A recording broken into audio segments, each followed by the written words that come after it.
వాళ్ళ సొంత ఛానల్స్, వాళ్ళ సొంత మీడియా ఉందని ఒక 2-3 గంటల నుంచి వాళ్ళ ఇష్టం వచ్చినట్లు తర్వాత అబద్ధాన్ని నిజం చేయాలని ప్రయత్నం చేస్తానే ఉంటే అది చూసి తర్వాత దానికి వివరణ ఇవ్వాలని చెప్పేసి తర్వాత ఇప్పుడంతా కూడా మీ ముందుకు రావడం జరుగుతుంది.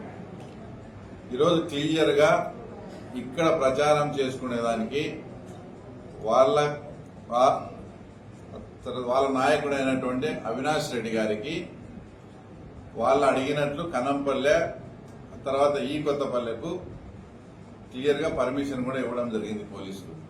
తర్వాత మా వాళ్లకు తెలుగుదేశం పార్టీ చెందిన వాళ్లకు నల్గొండవరపల్లెలో ఈరోజు సాయంత్రం పర్మిషన్ పోలీసులు క్లియర్గా ఇచ్చారు. పోలీసులు ఇచ్చిన పర్మిషన్ మేరకు అవినాష్ రెడ్డి గారు అంతా కూడా కనంపల్లె అక్కడంతా కూడా ప్రచారం చేసుకుని అక్కడి నుంచి కూడా మోట్నుంతలపల్లె కూడా ప్రచారానికి కూడా పోయినారు. ఇక్కడ తర్వాత వాళ్ళ ఆ రకంగా అక్కడ ప్రచారం చేస్తా ఉంటే ఇక్కడే కొందరు వేల్పుల రామలింగారెడ్డి కావచ్చు, ఈరోజు ఎవరికైతే ఏందో ఆడ స్టేట్మెంట్ ఇచ్చిన అతను కానీ తర్వాత ఎమ్మెల్సీ గారు కానీ వాళ్ళంతా కూడా నల్గొండవరపల్లెకి పోవడం జరిగింది. అది కూడా పోలీసులకు నాలెడ్జ్ లేదు, మాకు ఎవరికి తెలియదు, ఎవరి నాలెడ్జ్ లేకుండా వాళ్ళు సొంతంగా 3-4 వెహికల్స్ వేసుకొని అక్కడికి పోవడం జరిగింది. ఈరోజు సాయంత్రం మేము అక్కడ ప్రచారం మొదలు పెట్టాలి. వీళ్ళు పోయి డోర్ టు డోర్ ప్రచారం అని చేసుకోకుండా ఎక్కడైతే మా తెలుగుదేశం పార్టీ వాళ్ళు మాకు సంబంధించిన అనునయులు అక్కడ మాకు ఏజెంట్ గా కూర్చునే వాళ్ళ ఇళ్ల దగ్గరికి పోయి అక్కడ ఒత్తిడి చేయడం స్టార్ట్ చేయడం జరిగింది. మీరు ఎటువంటి పరిస్థితులు ఈరోజు సాయంత్రం ప్రచారానికి తిరగకూడదు, తర్వాత మేము వాళ్ళ దగ్గర పిలిచిపోతాం, జగన్ రెడ్డితో ఫోన్ చేయిస్తాం, అది ఇదని మాటలు ప్రలోభాలు జరిగేటప్పుడు ఒక అబ్బాయి ఈ రకంగా వచ్చి ప్రెజర్ పెడతారన్నా మీరు కూడా వస్తే బాగుంటుందంటే మేము ఎటు సాయంత్రం అక్కడికి ప్రచారానికి ఎటు వెళ్ళాలి కదా అని చెప్పేసి వీళ్ళు కూడా ఆడికి పోవడం జరిగింది. అంటే వాళ్ళు ఏదో బలవంతంగా మమ్మల్ని ఎక్కించుకొని పోతామన్నప్పుడు అక్కడికి పోయినప్పుడు వాళ్ళను రమ్మని వాళ్ళ వెహికల్స్ లేకి తర్వాత వీళ్ళు వద్దని ఆ రకంగా అక్కడ 100% ఘర్షణ జరిగిన మాట వాస్తవం. ఇది ఏకపక్షంగా జరిగిన దాడి కాదు. అక్కడ పరస్పరం వాళ్ళు ఒకరిద్దరు దాడులు చేసుకున్నారు. అందులో భాగంగానే ఇతనికి కూడా ధనుంజయ్ ఇతని పేరు, ఇతని కూడా దెబ్బలు తగిలినాయి. వాళ్ళకంటే ముందే కూడా స్టేషన్ పోయి కంప్లైంట్ ఇచ్చినారు. తర్వాత ఇతన్ని కూడా హాస్పిటల్కి పంపించాలని చెప్పి 2 గంటలు పెట్టుకుంటే స్టేషన్లోనే మీ ప్రెస్ మీట్ ఉందని చెప్పి కూడా ఇప్పుడు ఇతన్ని పిలిపించడం జరిగింది. దీన్ని ఓ అని ఇంకా వాళ్ళ పత్రికల్లో ఏదో దాడి చేసినారు, అది చేసినారు, ఇది అసలు మీరు వితౌట్ పర్మిషన్ ఇంత సున్నితంగా ఎలక్షన్ జరుగుతూ ఉంటే ఏదన్నా కానీ పోలీసులకు కానీ ఇన్ఫర్మేషన్ ఇచ్చి తర్వాత లేదా వాళ్ళ పార్టీ వాళ్ళు ఏదైతే పర్మిషన్ అడిగినారో అక్కడ సజావుగా అవినాష్ రెడ్డి గారు ప్రచారం చేసుకొని పోయినారో అవతల మోటార్ వీళ్ళు సడన్ గా పోయి ఇదంతా లేనిపోని ఇదంతా సమస్యకు కారణం అంతా కూడా వాళ్ళే చేయడం జరిగింది. ఇందులో వచ్చేసి రెండో పాయింట్ ఏంటంటే ఇప్పుడు ఇక్కడ ఉండే అతను వేములకు సంబంధించిన మన హార్డ్ కోర్ టీడీపీ, తర్వాత ఇతను ఎస్సీ క్యాండిడేట్. నిన్న సైదాపురం సనికి అక్కడ గొడవ జరిగితే దాంట్లో వేల్పుల రామలింగారెడ్డి వీళ్ళ పేర్లు అనవసరంగా ఫాల్స్లీ తర్వాత అక్కడ ఎఫ్ఐఆర్లో పెట్టాడు. వీళ్ళు నేర స్థలంలో లేరు, నేరం చేసిన దాంట్లో లేరు.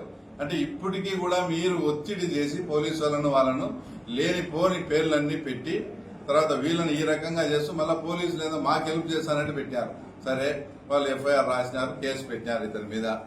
ఈ రోజు ప్రచారంలో భాగంగా ఇతను కూడా అక్కడికి పోవడం, ఇతని చూస్తానే వేల్పుల రామలింగారెడ్డి గాని తర్వాత హేమంత్ రెడ్డి ఇంకా వాళ్ళు ముఖ్యంగా రాము నిన్న కేసులో పెట్టినా కూడా నీకు ఇంకా బుద్ధి రాలేదా మా దిగనా కొడక అని తిడుతూ ఇతని మీదకి దాడి చేసి ఇంకా మా వాళ్ళు చూస్తూ కోరుకున్నాలా.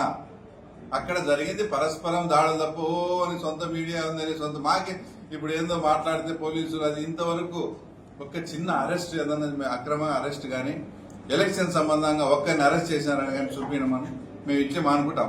మా చంద్రబాబు నాయుడు సార్కి ఏం చెప్పుకుంటామేమో, మాకు అట్లాంటి అవసరం లేదు. మాట్లాడితే ఇట్లా ఇప్పుడు ఈయనకు సంబంధం లేదు, సెల్ టవర్ సిగ్నల్ అంతా ట్రేస్ చేయమను, ఇంకోటి ఏదైనా చేయమను, లేదా సీసీ కెమెరాలో కానీ ఇతను ఉన్నట్టు నిరూపించమను. ఇట్లాంటి ఫాల్స్ గా మీరు లేని వాళ్ళన్నీ పెట్టి రెచ్చగొట్టి ఆ తర్వాత మీరు ఇంత దూరం తెచ్చుకుంటా మళ్ళీ మా మీద నింద వేస్తా తర్వాత మా మీద మాట్లాడుతూ ఉన్నారు. తర్వాత పోలీసులు అనేది ఎత్తుకునే నుంచి Rajamouli Prasad Reddy police police police అని ఏదైనా మాట్లాడు. మా చంద్రబాబు నాయుడు గారు నిజంగా కక్ష సాధింపు చర్య చేసే వ్యక్తి కాదు కాబట్టి తర్వాత నువ్వు ఈ రోజు వాస్తవంగా పొద్దుటూరులో తిరుగుతావు. అదే ఇదే నందం సుబ్బయ్య హత్య కేసు కన్నా రీఓపెన్ చేస్తే నువ్వు 100% నువ్వు ముద్ద అవుతావు. మా చంద్రబాబు నాయుడు గారు ఇంకా అంత కక్షపూరితంగా పోవడంలే, చాలా మెతక వైఖరి ఉన్నాడు కాబట్టి తర్వాత నువ్వు ఈ రకంగా తర్వాత ఈరోజు మాట్లాడుతూ ఉండవు. కాబట్టి ఏది చూసినా పోలీసు అనేది ఇది అసలు మాట్లాడితే మొత్తం మగవాళ్ళందరినీ అరెస్ట్ చేస్తారు, మా ఆడవాళ్ళు చేస్తారనేది ఎక్కడ అసలు ఒక్క అరెస్ట్ చూపిమనండి, ఎక్కడ ఉంది అసలు? మాట్లాడితే ఏదో చంద్రబాబు నాయుడు గారు అది చేస్తారు. అసలు చంద్రబాబు నాయుడు గారికి ఇక్కడ ఏదన్నా కానీ ఇంకా మమ్మల్ని కంట్రోల్ చేస్తా, మా కార్యకర్తలు వాళ్ళు పెట్టిన బాధలతో పోలిస్తే చాలా ఇదిగా ఉంటే మమ్మల్ని మా అధినాయకులు కంట్రోల్ చేస్తాను కాబట్టి అసలు వాస్తవంగా ఈ పరిస్థితి ఉంది. ఏందో మాట్లాడితే పోలీసు అంటారు. మేము నిజంగా చెప్తాం, ఈ పోలీసు మాకు అవసరం లేదు. మీకు చేతనైతే ఏందో పోలీసు లేకుంటే నేనేందో చేతగానే కొడుకునైనట్టు ఏదో పోలీసులు అడ్డం పెట్టుకున్నట్టు చేస్తాను కదా. చేతనైతే ఇప్పుడు అసలు చరిత్రలో పానిపట్టు యుద్ధము, విజయనగరం సామ్రాజ్యం, తల్లికోట యుద్ధం ఒక ప్లేస్ సెలెక్ట్ చేసుకుని కొట్లాడినారు.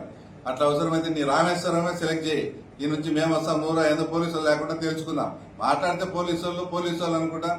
మీకు చేతగానితనము, విపరీతమైన చేరికలు ఎక్కడ చూసినా. నిన్న మల్లికార్జునపురం, కనంపల్లి, హరిజనవాడ, ఎర్రబల్లి, కొత్తపల్లి 4 చోట్ల విపరీతంగా చేరికలు. తర్వాత మొన్న వచ్చేసి నలుపురెడ్డిపల్లె, అంతకుముందు పుష్పనాథ్ రెడ్డి రావడం, తర్వాత అదే గ్రామానికి చెందిన బోబుల్ రెడ్డి రావడం, ఆ తర్వాత ఉపమండలాధ్యక్షుడు విశ్వనాథ్ రెడ్డి రావడం, అచ్చువీలి సర్పంచ్ షరీఫ్ రావడం. ఇవన్నీ చూసి తట్టుకోలేక ఎక్కడ ఓడిపోతామేమో అని ఒక నెపం పోలీసుల మీద మా మీద వేస్తూ ఇంత మీ సొంత ఛానల్ ఉందని ఈ రకంగా దిగజారడం అనేది ఇది పద్ధతి కాదు. మేము ప్రజాస్వామ్యబద్ధంగా మా అధినాయకుడి ఆకాంక్షల విధంగానే ఆయన ఎప్పుడూ ఇలాంటి జోలికి పోడు. మేము ఏదైనా చేస్తామన్నా కూడా వద్దనే టైప్ ఆయన. అలాంటి ఆయన పట్టుకొని మీ ఇష్టం వచ్చేట్టు మీ సొంత ఛానల్ ఉందని మాట్లాడతారా? మీకు చేతగా ఎలక్షన్ చేసుకునేది.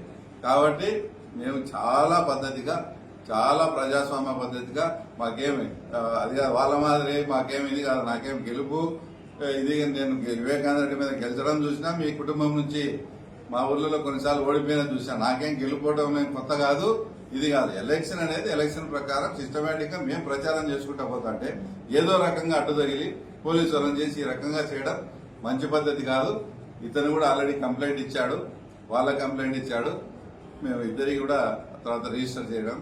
నేను టోటల్ గా చెప్పేది ఏంటంటే ఇది ఏకపక్షంగా జరిగిన దాడి మాత్రం కాదు. అక్కడ అన్ఎక్స్పెక్టెడ్ గా జరిగి పరస్పరం చేసుకున్న దాడి అని మాత్రం నేను స్పష్టం చేయదలుచుకున్నాను. మాకు తెలియదు, పులివెందులకు మాకు కానీ ఇంకోరు కానీ తెలియదు. ఆయన అసలు చాలా సాఫ్ట్, నాకు మంచి మిత్రుడు కూడా. అలాంటిది అట్లా ఎప్పుడు కానీ మేము ఆ పొరపాటు చేయము, మాకు అవసరం లేదు. ఈ రోజు ఎవరైతే నల్లగొండవరపల్లిలో పోయినారో